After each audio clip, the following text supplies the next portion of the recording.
The midday news.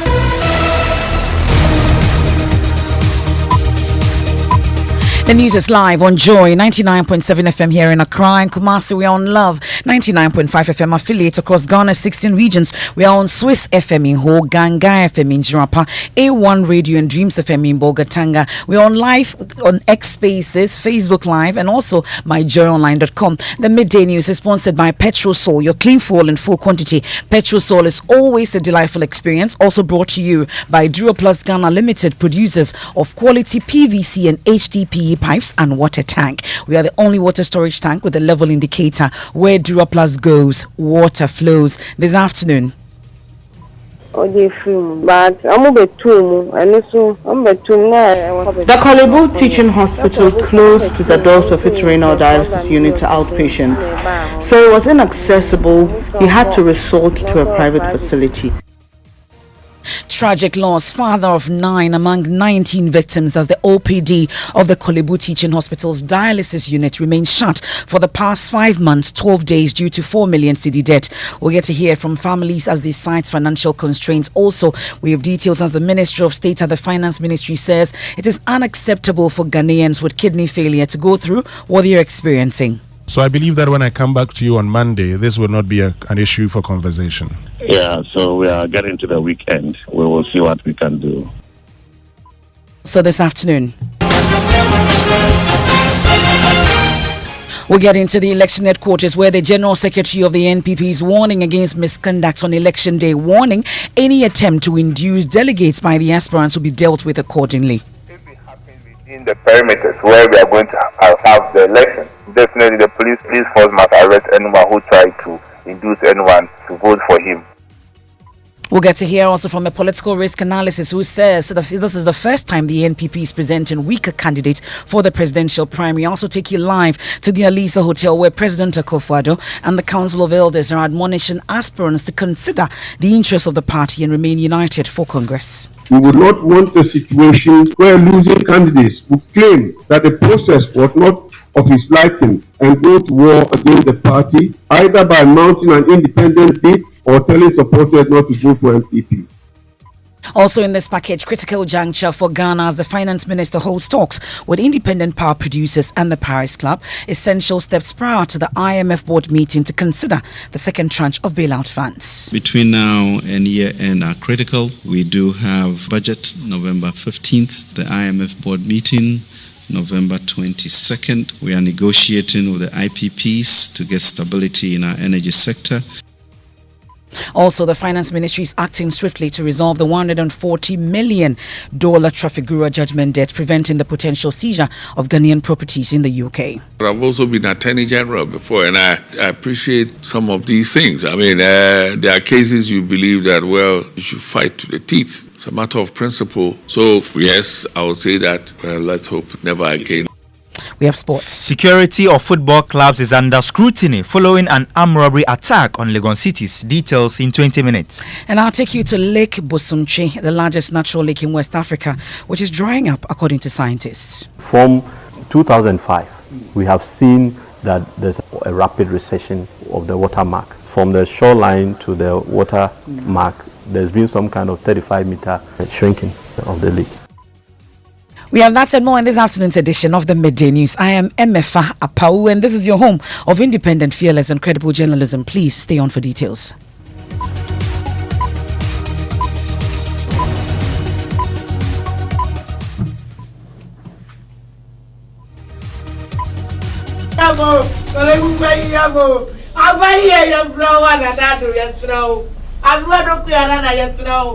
Well, this afternoon it has emerged that the father of 9 and a resident of Kolegono, Kenneth Kwe, is one of the 19 persons who died within 6 months after the Kolebu Teaching Hospital closed the doors of its renal dialysis unit to outpatients.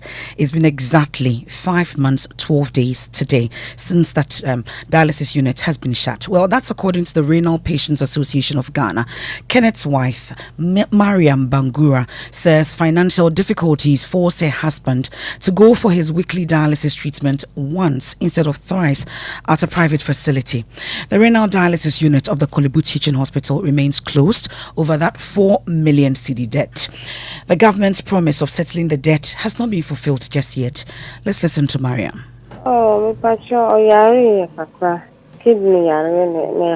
He had kidney failure. It became chronic. He was supposed to go for the dialysis treatment thrice, but he went once. His health deteriorated because of that. He became very weak and died later. The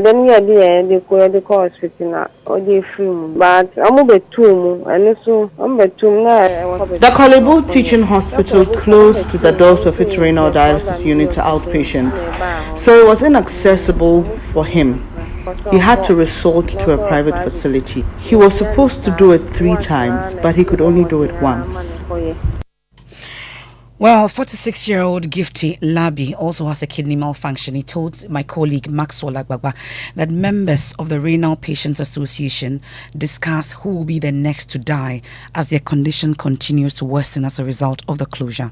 The most painful one, his name is Charles. But tell me about Charles. Charles was a very young, vibrant guy, very handsome. We do send him going to buy food for us. Even when you see, you won't believe he's sick. When there is something, he will be taking care of everything. Even if we are there and we ask the two of us who will go first, everybody will point to me. If you say who will go first, what exactly are you talking about? Like if we are saying who should die, they will point to me. They won't point him because he's young. You freely discuss that? Oh, sometimes we do. When we are there, we discuss what happens to us. Oh, today. This is what you see death approaching. We see death every day. We see. How? Sometimes, you are there, you may be on the machine, you might not know what will happen. Your heart can fail you, you can die. It comes with heart and diabetes. So if you have diabetes, if you have heart problem too, it causes your kidney to spoil. So that's it. So it hasn't been easy. A lot of young guys died within this from May to this day. So it was very painful for us. And this is happening right here in Ghana. Well, the Minister of State at the Finance Ministry, Mohammed Amin Adam, says it's unacceptable for Ghanaians with kidney failure to go through what they're experiencing.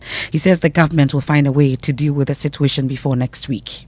It is unacceptable. It is unacceptable that the people of Ghana will go through this. Government does not wish that for the people of Ghana. But you see, Kolebu is an institution which charges fees for its services. And therefore, we expect that the management will be efficient and government will ensure that Kolebu management does its work and does its work properly and efficiently. So that's something you would personally want to take up? Or it is something government as a whole must be concerned about, and we are concerned about it, and we will act. So I believe that when I come back to you on Monday, this will not be an issue for conversation. Yeah, so we are getting to the weekend. We will see what we can do. That's Minister of State at the Finance Ministry, Mohammed Amin Adam, with the latest promise after we heard also from Presidential Advisor on Health, Dr. Anthony Insia Asari. Well, Mr. Mohammed Amin Adam has been speaking on the Super Morning Show. This is a promise we'll be following up on. Let's get into the election headquarters now.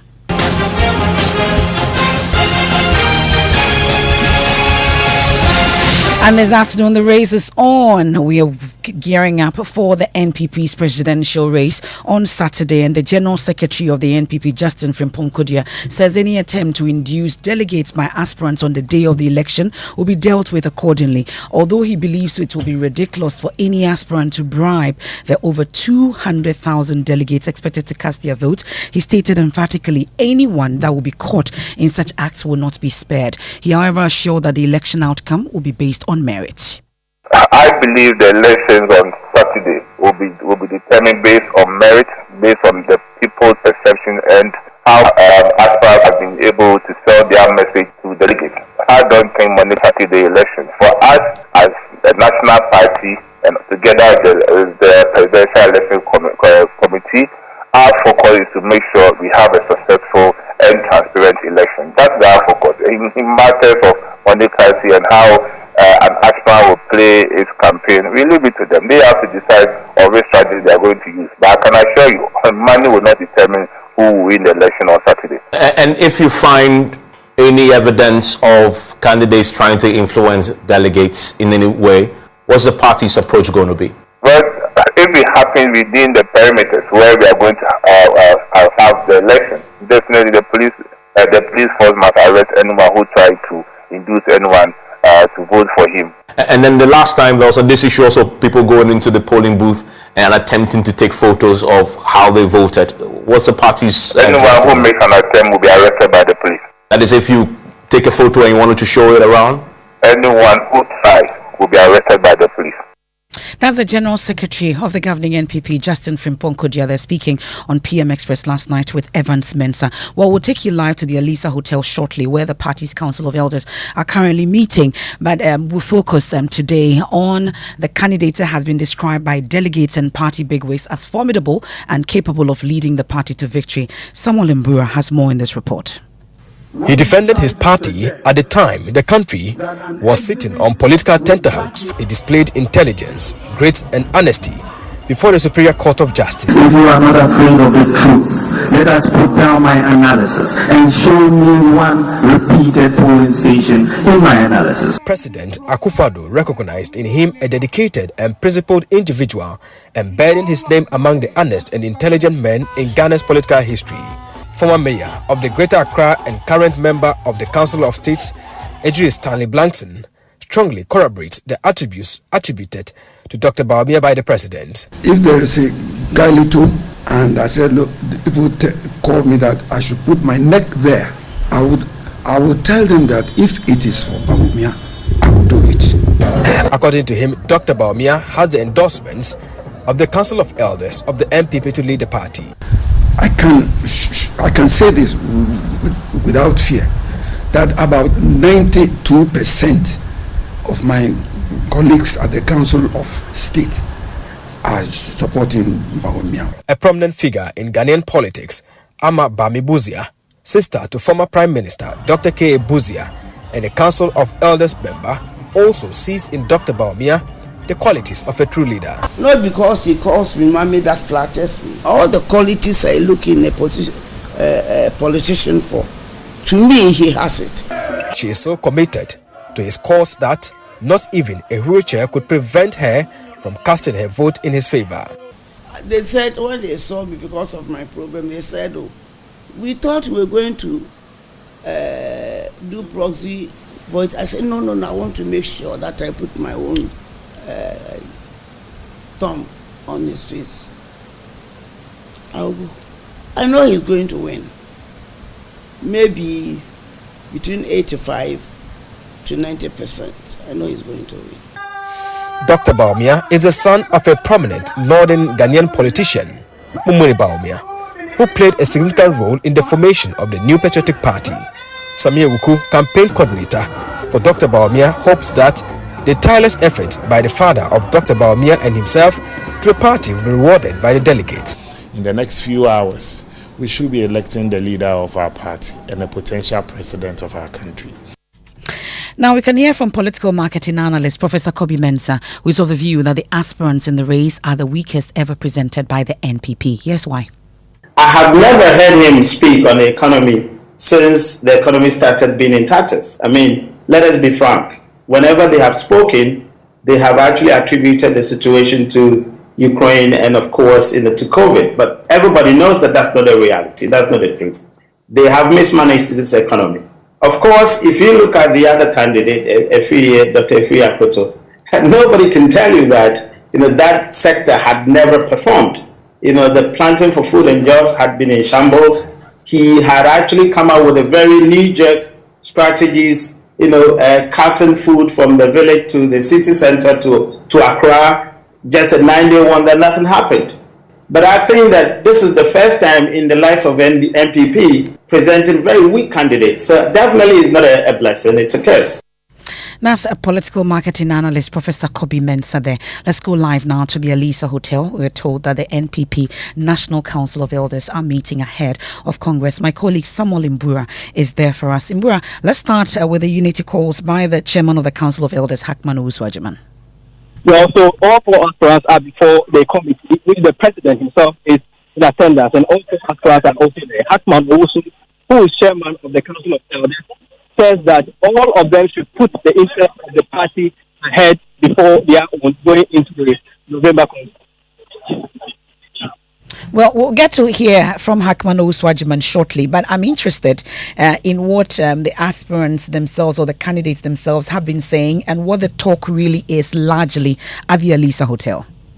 Yes, so this meeting is not something that is new. It's more than just a convention when the NPP is going to elections. When they were going for the super delegate conference, they had a meeting with them before they went to the election. So this one is just, they are following the normal convention to meet them, hear their grievances ahead of it, so that what happens in the super delegate conference, the headquarters cases of attacks and grievances expressed. So they are looking at how they can iron out these issues, and then when they get into the main election, they will have issues coming. So it gives them opportunity. The aspirants are made to table their concerns, and if possible, they can resolve them within the possible time. So at the moment, we have been told the aspirants are just pouring their heart out, their concerns about the conduct of the electoral constitution. Thank you very much. That's my colleague Samuel Imbura. We can now hear from the chairman of the Council of Elders of the NPP, Hackman Oswajiman. I am very much aware that forgiving and forgetting the most unpalatable abuses and losing an election is not always easy. There may be further ridicule and challenges along the way. This is the nature of all elections. But we should not allow the severest strain to break us.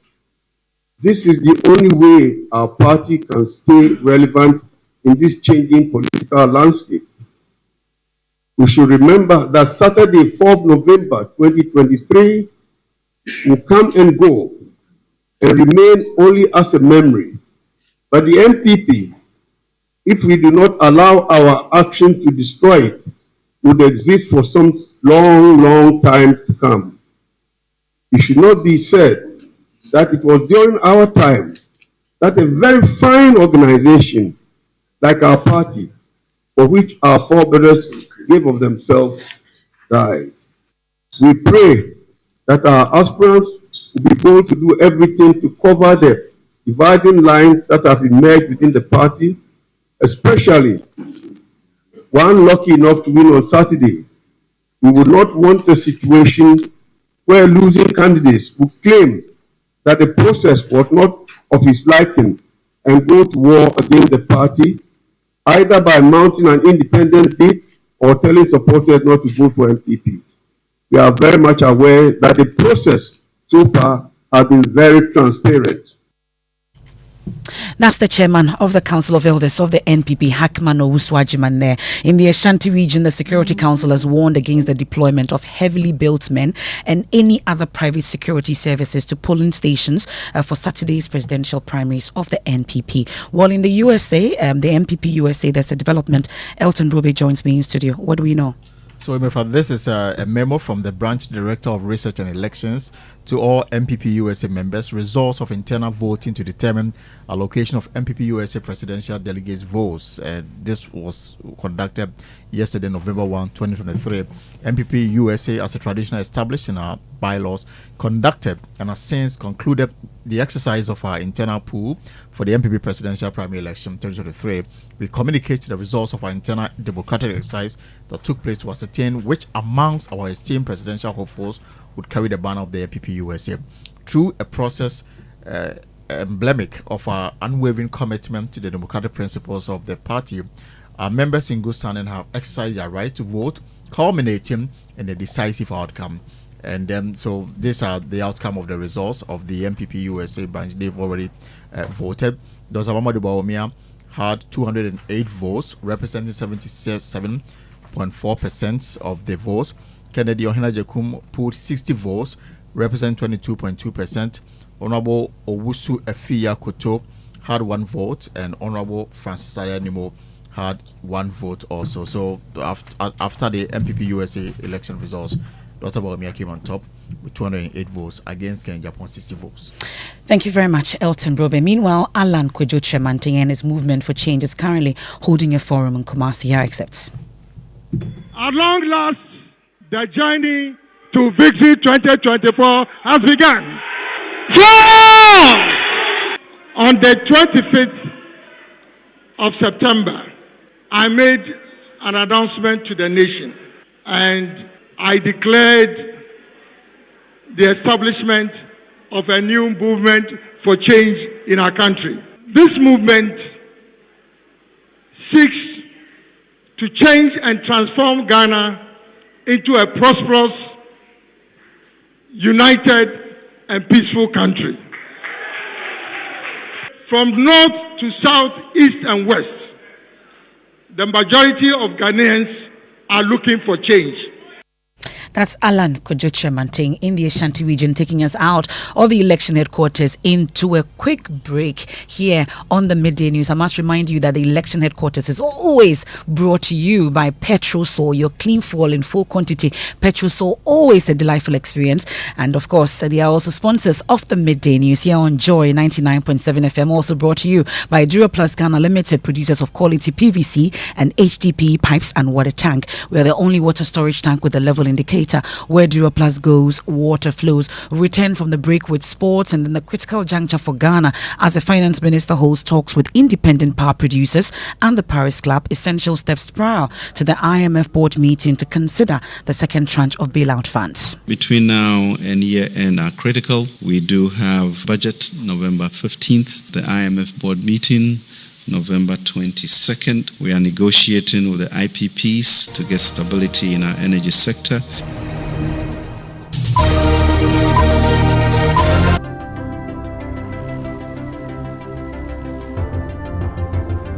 When budgets are tight and money difficult to come by, you want to be sure you get the best value for your money. These are not times to be spending money fixing expensive engine problems because of cheap fuel and lubricants. Drive to a Petrosol station today and buy your quality fuel and lubricants, and rest assured of fuel that lasts long and lubricants that prevent expensive engine problems. Hear the sound. Petrosol, clean fuel in full quantity.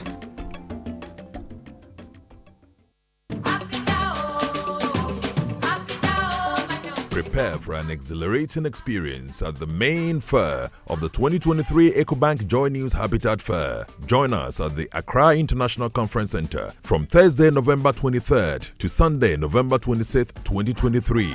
Doors will be open from 8 a.m. to 6 p.m. each day to welcome you. This year, we are diving into the theme of home ownership, exploring the nuances between affordability, comfort, and luxury. Whether you're embarking on your home ownership journey or looking for upgrades, this fair is your destination for all things house. Encounter a comprehensive assembly of stakeholders from Ghana's housing and construction sectors. Engage the experts across the spectrum of home creation and enhancement. The EcoBank Joy News Habitat Fair is in partnership with EcoBank, the Pan-African Bank, and powered by the Planned City Extension Project from Cities and Habitats. Rent to own.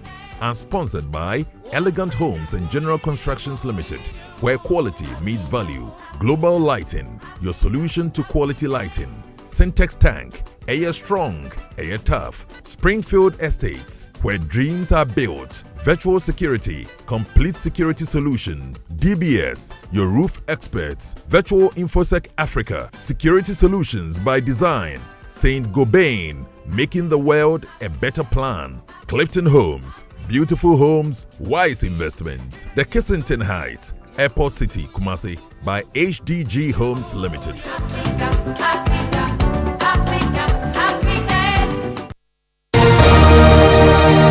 Thanks so much for choosing us. It's the Midday News on Joy 99.7 FM. Let's do sports. Mubarak. Yeah, thank you very much, Emefa. A rather concerning story because last night Lagos Cities were attacked by armed robbers as they were returning to Accra after a league match against Samatex in the Western region. The incident occurred around 11 p.m.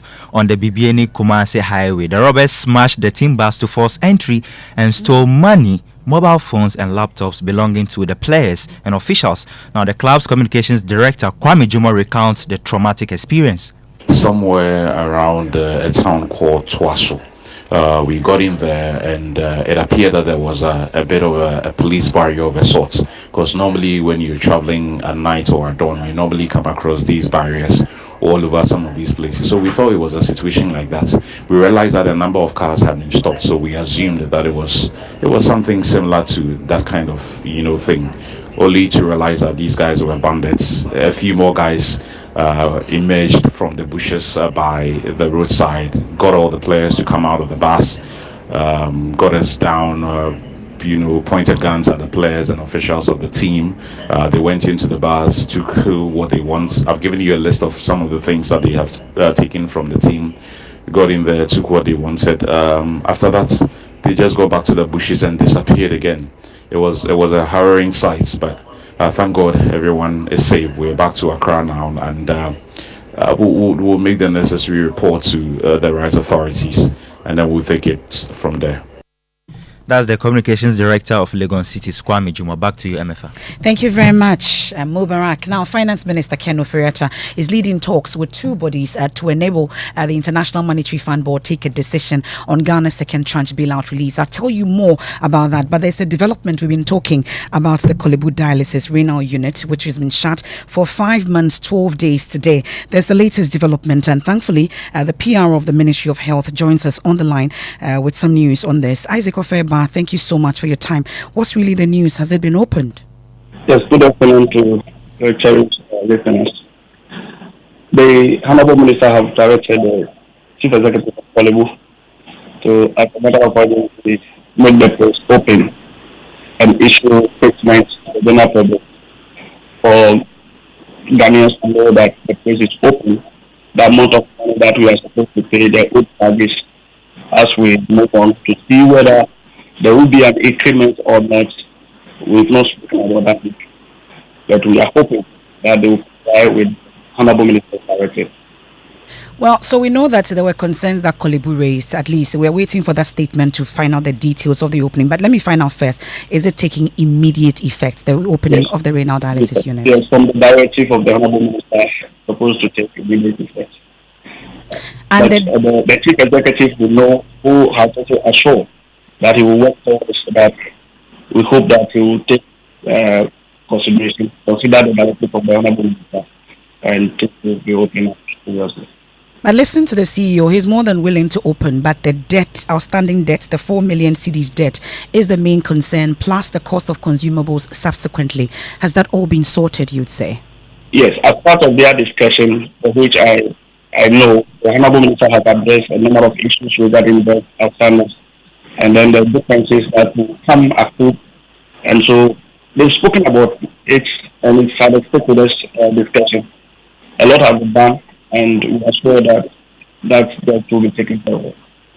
Isaac Ofeba, we'll leave it here for now. Thank you so much. That's the PRO of the Ministry of Health. And the news we are just getting is that after 5 months, 12 days of its closure, the Kolebu OPD, that's the renal dialysis unit, has just been opened. And my colleague Maxwell Abuba, of course, is on his way there to check what the situation is. That's the PRO of the Ministry of Health. Now, we can now hear from the Finance Minister, Ken Ofori-Atta. We know that, that there's talks with the IPPs and other players in the energy sector, including the West Africa Gas Pipeline, WAPCO, who are owed $1 billion with threats of potential power cut if not immediately addressed. We've executed a necessary but painful domestic debt exchange to support the execution of the IMF-backed PCPEC program.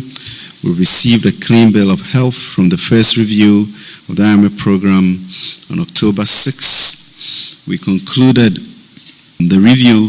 The expectation is that the fund will go for a board meeting, maybe the 3rd week of November, and hopefully with the OCC or the Paris Club bringing a memorandum of understanding, we should be able to clear for the second disbursement. Well, we'll stay a while longer on the Finance Ministry because we've been hearing from Ghana's High Commissioner to the United Kingdom, Apawu. He says the ministry is taking steps to pay off a $140 million debt awarded, judgment debt awarded to Trafigura Ghana following the cancellation of an energy deal in 2017. I guess it's an unfortunate incident, but of course, it also doesn't give a good impression of our country. However, I believe that it was exaggerated, all right? Yeah. But the impression was given that, even this building was under threat, it was going to be auction, etc., etc. But that's not to say that whatever has happened is something positive. It's definitely negative. That's Ghana's High Commissioner to the United Kingdom, Papa Owusu-Ankuma. The full interview will be aired on PM Express Business Edition with George Riafe at 9 p.m. on the Joy News channel. Now, the resilience of Lake Butsumchi, the largest natural lake in West Africa, is at risk of drying up due to climate change and other human activities. Well, this is the findings by scientists from the University of Energy and Natural Resources. We can hear more in this special feature by my colleague, Ohiming Teria. Believed to have been formed by a falling meteorite, Lake Bosomchi measures about 8 kilometers in diameter, covering a surface area of about 52 kilometers. The lake has since 1.2 million years ago seen its depth decrease from 800 meters to 78 meters maximum, currently with a surface area reduced from 52 kilometers in 1986 to 46 kilometers in 2020. Fish stock has over the years reduced, resulting in few catches for communities along the lake, whose mainstay is fishing. 77-year-old Patrick Elliott Ofosu is one of the worried residents seeking answers to the warming and shrinking of Lake Bosomtwe. Some years back, about 25 years ago, the whole of this area was part of the lake. So, as we see it yourself, the lake is going back. Dubbed building resilience of Lake Bosomtwe to climate change, scientists from the University of Energy and Natural Resources, in partnership with their overseas counterparts from 3 institutions, are seeking to build the lake's resilience. The researchers discovered the size of the lake is shrinking, with the surface area decreasing from 52 kilometers square to 47.17 kilometers square.